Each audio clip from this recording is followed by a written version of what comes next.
Vienna ရောက်ပြီး6ရက်မြောက်နေ့မှာ Vienna နိုင်ငံရဲ့အမြင့်ဆုံးတောင်ဖြစ်တဲ့ Fansipan တောင်ထိပ်ကိုတက်ဖြစ်ခဲ့တဲ့အတွေ့အကြုံဗီဒီယိုပေါ့နော်ဒီ Fansipan တောင်ထိပ်တက်တဲ့ activity က Vienna နိုင်ငံမှာနာမည်ကြီးပဲမြောက်ပိုင်းကိုရောက်ပြီဆိုလို့ရှိရင်တော့ဘယ်သူမှမဆို try ကြရပေါ့နော်ဆိုတော့တောင်ထိပ်ကိုတက်ဖို့ဆိုရင်ပထမဦးဆုံးဒီလိုမျိုး monorail လေးတွေရှိရဲအဲ့ဒါလေးစီးလို့ရတယ်ပေါ့နော်ကဲလို့ကိုက monorail မစီးချင်ဘူးဆိုလို့ရှိရင် monorail ကိုကြော်ပြီးတော့မှ cable car ကိုတိုက်ရိုက်သွားစီးလို့ရတယ်ဆိုတော့လေဇွန်င်းက experience ရချင်လို့ monorail ကိုပါစီးလိုက်တယ်ဒီက monorail ဆက်စထွက်ချင်းပေါ့နော်သူ့ကိုမြင်ရတဲ့ view လေးဒါ view တိတ်မလှသေးဘူးအလယ်လောက်မှဆိုရင် view ကအရန်လှတယ်အလာတော့ view တွေကိုတေချာမရိုက်လိုက်ရအောင်ပေါ့နော်အခုဒါကတောင်ထိပ်ကိုတက်ဖို့အတွက်ဒုတိယ station ဖြစ်တဲ့ cable car station ကိုရောက်လာတာပြီးရင်သူကလေအဲ့ဒီ cable car station မှာ Fansipan Wall ဆိုပြီးတော့ပေါ့နော်သူကဒီဓာတ်ပုံရိုက်လို့ကောင်းတဲ့နေရာပန်းခြံအကြီးတွေလို့ထားပေးတယ်အခုဒါကအဲ့ပေါ်ကနေမြင်နေရတဲ့ view ပေါ့အဲ့ပေါ်မှာလေသူကဓာတ်ပုံရိုက်လို့ရတဲ့နေရာတွေအများကြီးလုပ်ထားပေးတယ် view လေးလည်းတော်တော်ကောင်းတယ်ပေါ့နော်ဒါကအမှဆက်သွားမယ်ဆိုလို့ရှိရင်ရွာလိုပုံစံလေးတနေအောင်ရောက်သွားတယ်ပေါ့နော်ရွာကတော့တကယ်ရွာပဲအဲ့မှာဆိုလို့ရှိရင်သူကထပ်ပြီးတော့ဓာတ်ပုံရိုက်လို့ကောင်းအောင်ဆိုပြီးတော့အလှလေးဆင်ထားရလေးရှိရယ်ပြီးတော့ဇွန်နေရောက်တော့ဆိုလို့ရှိရင်အဲ့ဒီမှာဒီတီးဝိုင်းလိုပုံစံမျိုးပေါ့နော်သူတို့ရိုးရာအကလိုပုံစံမျိုးကိုလုပ်နေရလဲတွေ့ခဲ့ရတယ်Invited to visit Bangkok to immerse themselves in the unique and traditional culture beauty of the Statue of Liberty.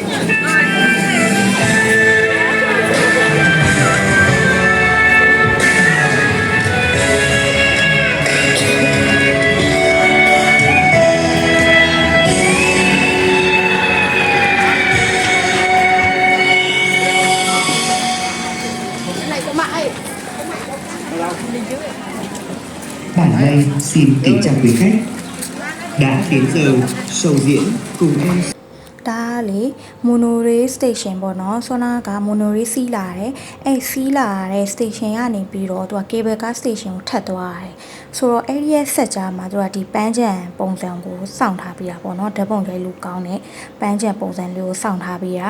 ဆိုတော့အမှဆိုလို့ရှိရင်အဖော်ပါတယ်ဆိုရှင်ပို့အဆင်ပြေတယ်ဓာတ်ပုံရိုက်လို့ရတဲ့နေရာတွေမှာအများကြီးပဲပေါ့နော်ဆိုနေရကြတော့တယောက်တည်းသွားတာဆိုတော့ view တွေကိုပဲအများဆုံးရိုက်ဖြစ်ခဲ့ဆိုတော့အခုဒီထဲမှာဆိုရင်အဲ့ဒီရဲ့ဟိုဘက်နားလေးကအမဲရောင်အဆောက်အုံလေးအဲ့ဒါဆိုလို့ရှိရင်အဲ့ဒါကဆောနာကဇွန်င်းတို့ဝင်လာတဲ့ monorail ပေါ့နော်အဲ့ရထားဝင်လာတဲ့အဆောက်အုံဆိုအဲ့ဒါလည်းအရှိမဆိုရင်ဒါသူကပန်းခြံကြီးပန်းခြံထဲမှာဒီတစ်ပင်တွေကိုပုံဖော်ပြီးတော့မှလေစင်ရုပ်တို့တခြားအယုတ်တွေပုံစံလုပ်ထားတာလေးရှိရပေါ့နော်ဓာတ်ပုံရိုက်လို့ရတဲ့နေရာကြီးလည်းလုပ်ထားပြီးဆိုတော့အဲ့ကနေပြီးတော့ကုန်းမြင့်လိုနေရာနေပြီးတော့မှဒါဇက်တိုက်တက်လာရတာအဲ့ကနေတက်လာပြီးရင်တော့မှပေါ့နော်အဲ့ဒီအပေါ်မှာထပ်ပြီးတော့မှဒီပန်းတွေနဲ့လှုပ်ထားတဲ့ရှုခင်းအလှကြီးတွေအများကြီးပဲဆိုနေရတော့လုံးဝတယောက်တည်းဆိုတော့ကိုယ့်ကို selfie video တွေပဲဆွဲခဲ့ပါတယ်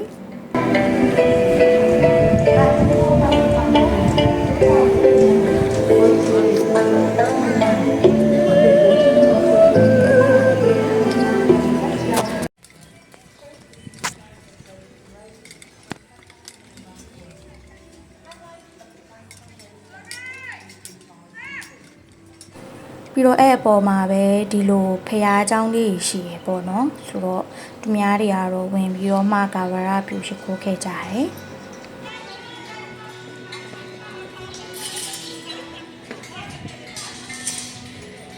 ဆိုတော့အခုဒါက cable car station ဘက်ကိုတွားဖို့အတွက်အဆောက်အုံတွေကိုစဝင်ပြီးပေါ့နော်ဆိုတော့အဲ့ကနေပြီးတော့မှဒီဓာတ်လေကနေပြီးတော့မှအောက်ကိုဆက်ဆင်းရမယ်အဲ့မှာပေါ့နော်အဲ့လိုဆက်လီကားတွေကို3ဆင်းလောက်ဆင်းလိုက်ရမယ်ထင်တယ်3ဆင်းလောက်ဆင်းပြီးတော့မှဒါ cable car စီးလို့ရတဲ့နေရာကိုထပ်ရောက်တာပေါ့နော်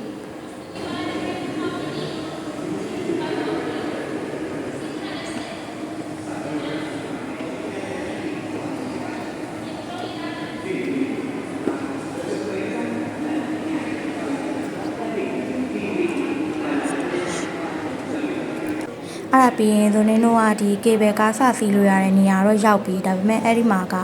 queue တွေအရှိမအများကြီးစောင့်ရတယ်ပေါ့နော်အဲ့ဒီ cable car ကိုစီးဖို့လေဒါဆိုနင်းတို့ကမနက်9နာရီလောက်ပေါ့နော်8 9ဆိုလို့ရှိရင်တော့လူတအားများတယ်ဆိုနင်းတို့ဟိုဘက်ကနေပြန်တဲ့အချိန်ဒီ17 12တက်လောက်ဆိုလို့ရှိရင်တော့ဒီဘက် station မှာလည်းလူတော်တော်ပါသွားတယ်ပေါ့နော်ကဲအခုဒါကတော့ဆိုနင်းတို့အလှည့်ရောက်လို့ဒါ cable car တဲ့ကိုရောက်ပြီပေါ့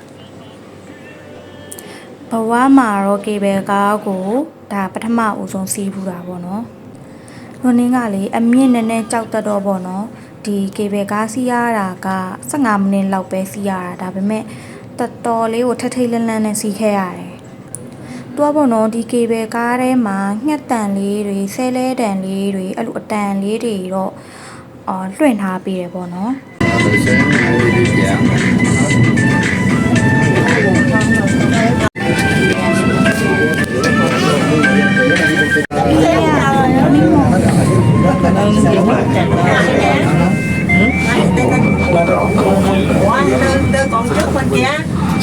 အခုအဲ့ဒါတရားမှတ်နေတာမဟုတ်ဘူးအဲ့ဒါဆိုနိကြောက်နေရအတကုံကြီးကြောက်နေရပေါ့အဲ့ဒီဟာဆိုနှင်းသွားတဲ့နေ့ကအဲ့ဒီအပေါ်ရောက်လေကတအားတိုက်တာပေါ့နော်ခါတိုင်းလဲလေထိုင်မှာပါဒါပေမဲ့အဲ့ဒီကဟို first experience လေးဖြစ်တော့လေကတအားထန်တဲ့အခါကျတော့အထဲမှာသူကငှက်အတန်လေးဆဲလဲတန်လေးတွေဖွင့်ထားပေးရဆိုပေမဲ့အပြင်ကဒီလေတိုက်တဲ့အတန်ကလုံးဝတယုံတဝုံဝုံနေဖြစ်ပြီးတော့အထဲကနေအထီအောင်ကြားနေရတာပေါ့နော်ဆိုတော့လူကတော်တော်လန့်နေရဒါပေမဲ့လေဒါက cable car ထဲကနေပဲတမင်ဖွင့်ပေးထားတဲ့အတန်လားဆိုတာကတော့တကယ်လို့တိတဲ့လူရှိရဲဆိုလို့ရှိရင်လည်းပြောပြပေးခဲ့အောင်နော် To conquer the roof of Indochina at Sunworld Funzibang Legend.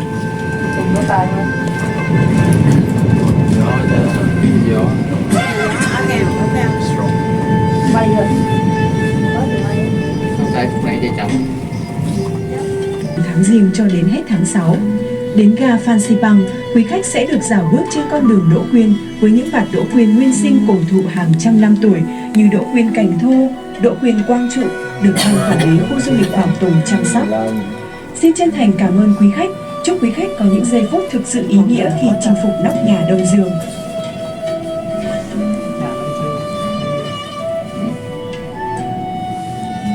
Welcome to Sunworld Funzibang Legend. Huang Lian Sun National Park is also known as the Azalea Kingdom. အခုဒါတအိတွားရနေပြီးတော့ဒီတောင်ထိပ်ကိုရောက်တော့မယ်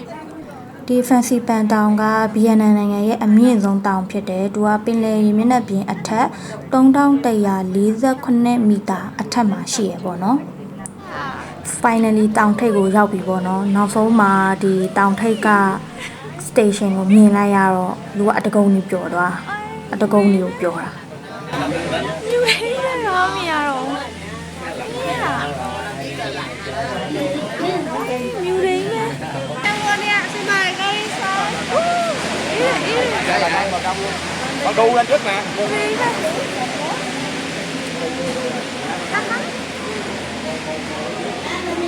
Đi à? Đó, cái ngon mà.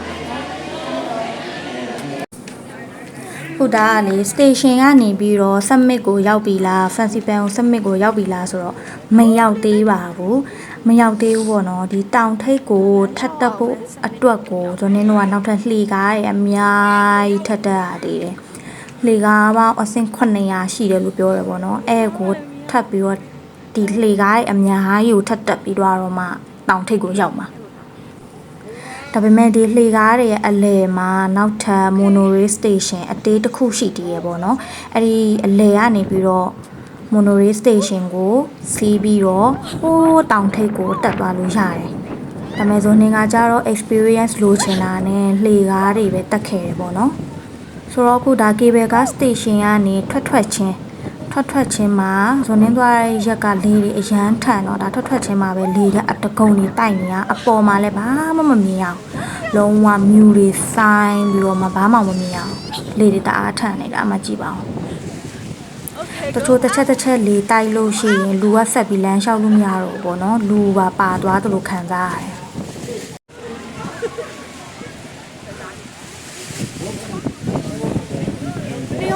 牛，我操！Ôi, ôi, အမှလှေကားနည်းနည်းတက်ပြီးတော့အရန်အေးလာလို့ဆိုပြီးတော့အဲ့ဒီမှာဖះเจ้าလေးတွေ့တာနဲ့အေးဝင်ခိုးတာပေါ့။မှဖះเจ้าမှာတချို့တွေလည်းအဲ့လိုဂါဝရပြုရှုခိုးကြတာတွေ့ရပေါ့နော်။ဘုရားချစ်မှုကြီး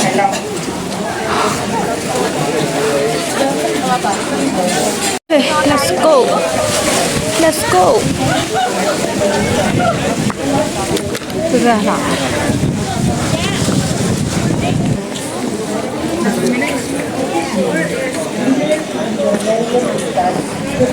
Take off the take. Off the take.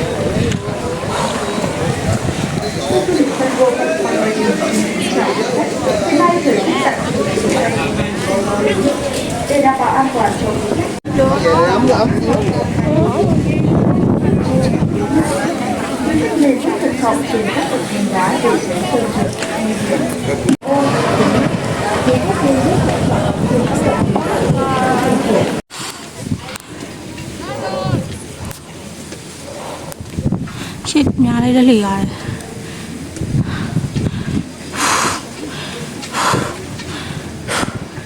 ဒီဘယ်နဲ့ချက်စုပ်တွေဖြစ်နေပြီခဏနားမယ်နော်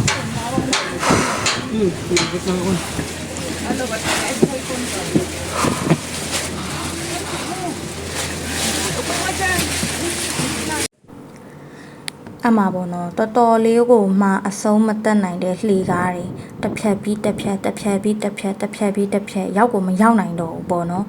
အမှာတက်လိုက်မောလို့အဲ့ခုံတန်းလေးတွေမှာနားလိုက်ပြီးရင်ထပ်တက်လိုက်နေပေါ့နော်တိတ်အီပဲလူကအဲ့လိုမျိုးနည်းနည်းအားကစားတွေ exercise တွေမလုပ်တာကြာပြီဆိုတဲ့အခါကျတော့တော်တော်လေးကိုအမောတံမခံနိုင်ဘူးđâu rồi nó cũng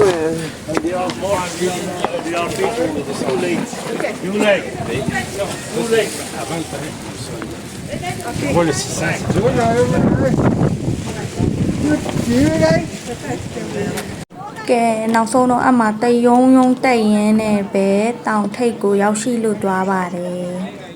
ô tàu thầy mà nóပြောmình bà này nó đủ đấy âm nhái bé bọn nó đặc biệt mẹ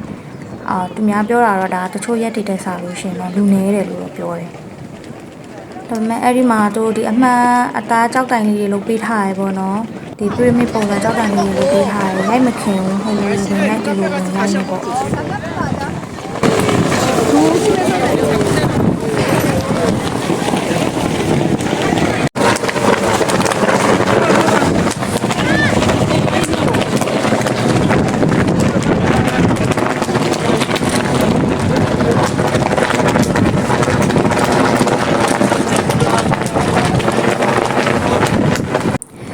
အဲ့ဒီမှာလေပီရမစ်လိုအမှန်သားကြောက်တိုင်လေးတွေမှာပေါ့နော်သူကစကန်လေးတွေပေးထားတယ်ကဲလို့ကိုဖုန်းကိုအဲ့ဒီစကန်မှာကတ်လိုက်မယ်ဆိုလို့ရှိရင်ကိုဖုန်းထဲကိုဒီ certificate လေးရောက်လာတယ်ပေါ့နော်ဒါပေမဲ့ကန်ဆိုးချင်တော့ဇွန်နင်းရဲ့ဖုန်းကတရုတ်ဖုန်းကြီးဖြစ်နေရလေတရုတ်ဖုန်းဖြစ်နေတော့ဒီစကန်သွားကတ်တာမရဘူးပေါ့နော်သူတို့တရုတ်စာရင်းနဲ့လဲပေါ်လာတဲ့အခါကျတော့ဆိုနားမလဲဘူးအဲ့ဒါမယူခဲ့ရအောင် certificateပြောအဲ့ထိတ်အထီကိုနော်အဲ့ထိတ်အထီကိုရေခဲချောင်းရောင်းတဲ့ဆိုင်နေရှိရယ်ဒီလမ်းမှာကလေးကရေခဲချောင်းရောင်းတဲ့ဆိုင်လေးရှိရယ်ပေါ့နော်ဆိုတော့ထိတ်ရောက်တဲ့အထီကိုရေခဲချောင်းကရောင်းတော့အဲ့ဒါနဲ့ကိုလည်းဟိုအားချက်ဘိုက်ကဆဆာနဲ့ဘာစားမှမသိတာနဲ့ရေခဲချောင်းဝယ်စားလိုက်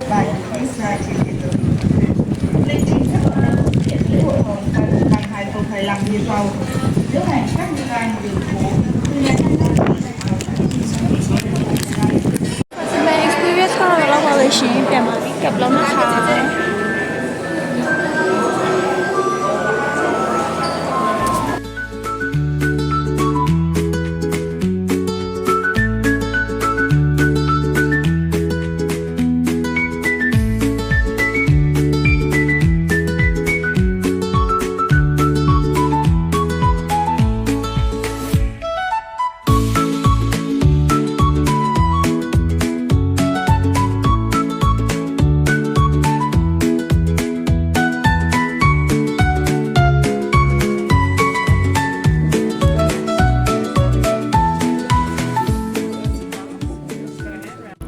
ခုတော့ experience ကြီးပြီးလို့ပြန်နေပြီပေါ့နော်ဆိုတော့ဒီ fancy pan summit ကို တက်ဖို့အတွက်ကုန်ကြငွေဘယ်လောက်ရှိလဲဆိုရင်ပထမဆုံးဆိုနေက cable car station ကို monorail စီးတယ်ပေါ့နော် monorail ကကြတော့အတွားအပြန်ကိုBNM down 2 သိန်းပေးရပါတယ်မြန်မာငွေနဲ့ဆိုအတွားအပြန်3000ခွဲလောက်ကျတယ်ပေါ့နော်အဲ့ဒါလေး cable car station ကနေပြီးတော့မှ cable car station အလဲကနေပြီးတော့မှလုံးဝတောင်ထိပ်ထိကိုတက်လို့ရတဲ့ charge မပါသေးဘူးအဲ့ဒါကဇွန်နေမစီးခဲ့တဲ့အတွက်အဲ့ဒီကမကုန်ကြခဲ့ဘူးပေါ့နော်လမ်းလျှောက်ပြီးတော့တက်ခဲ့တာဖြစ်တဲ့အတွက်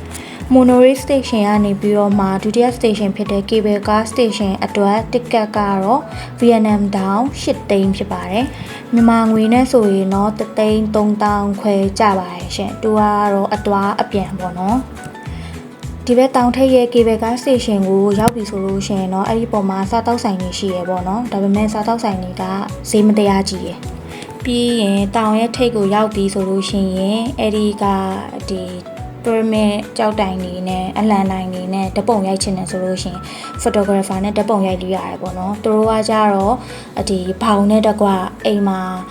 ကိုယ့်ရဲ့အိမ်မှာနေရံမှာကတ်လို့ရတဲ့ photo size ကိုပြန်ထုတ်ပေးတာဆိုတော့သူက size အပေါ်မှာမူတည်ပြီးတော့မှ charge ကလည်းမတူဘူးပေါ့နော်ဆိုတော့နင်းကတော့အိတ်ထဲကနေပြီးတော့မှဈေးလဲအတက်တာဆုံးနဲ့size လည်းအသေးဆုံးဖြစ်တဲ့ဟာပေါ့နော်အဲ့ဒါလေးကိုတော့ဓပုံရိုက်ခဲ့တယ် Vietnam down 3သိန်း3000ပေးရပါတယ်မြန်မာငွေနဲ့ကျတော့2200လောက်ကျတယ်ကဲဇွန်နေ့ရဲ့ festival experience လေးကတော့ဒီလောက်ပါပဲရှင် bye